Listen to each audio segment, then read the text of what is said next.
as plantas não são muito eficientes na extração de minerais e água do solo. Enquanto os sistemas de raízes possam parecer extensos a olho nu, para os padrões microscópicos os pelos das raízes são poucos e dispersos. Então, centenas de milhões de anos atrás, as plantas fizeram um trato com organismos especiais chamados fungos.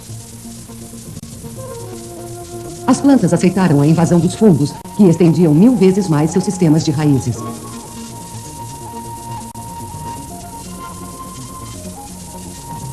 Os fungos absorviam minerais do solo e passavam esses minerais para as plantas.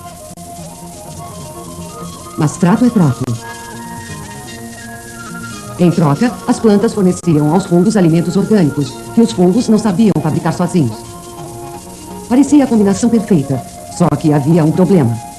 Nem as plantas, nem os fungos podiam capturar um dos principais nutrientes necessários ao crescimento.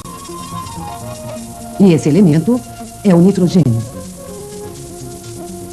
Existe uma grande reserva de nitrogênio na atmosfera, mas o nitrogênio é uma molécula obstinada.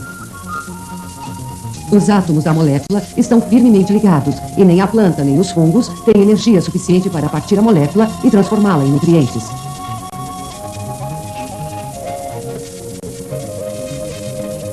Entra em cena a mecânica do solo. Bactérias chamadas fixadoras de nitrogênio. Essas bactérias são criaturas unicelulares fantásticas, capazes de absorver o nitrogênio do ar. Quebrá-lo e usá-lo para seu próprio crescimento.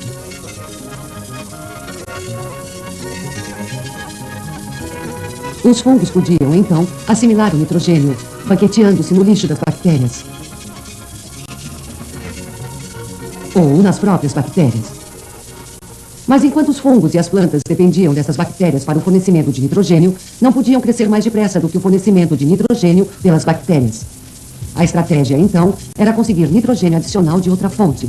E essa outra fonte era o humus, um depósito de nutrientes de nitrogênio aprisionados nas plantas mortas. Mas como as plantas mortas não liberam prontamente as chaves do depósito, as plantas vivas e os fungos precisaram convocar toda uma classe de criaturas chamadas decompositores. Os decompositores são os agentes funerários do mundo das bactérias e dos fungos. Esses organismos especializados são capazes de decompor o humus e liberar os nutrientes do nitrogênio preso no humus. Agora, os fungos e as raízes recebem uma ampla e confiável ração de nitrogênio. Agora podemos voltar atrás e ver como o nitrogênio e outros minerais passam do humus aos decompositores. As plantas vivas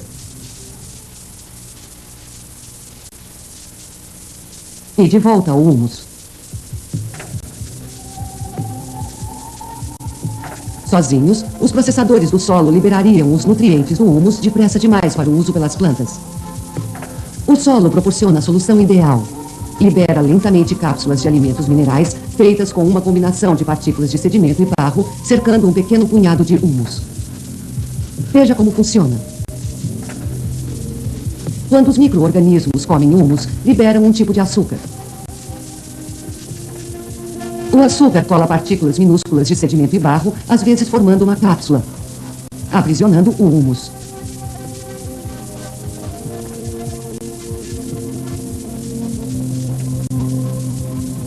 Essas cápsulas contêm pequenas aberturas que permitem aos fungos e às plantas, mais cedo ou mais tarde, penetrar e ter acesso aos minerais. Por meio de descargas elétricas, os minerais passam da cápsula para os fungos ou raízes. Mais micro-organismos significa mais cola. E mais cola significa mais cápsulas com bilhões de micro-organismos formando uma colherada de solo. E incontáveis números colam hectares de terra superficial. Um tumulto incrível de atividades faz a manutenção do solo.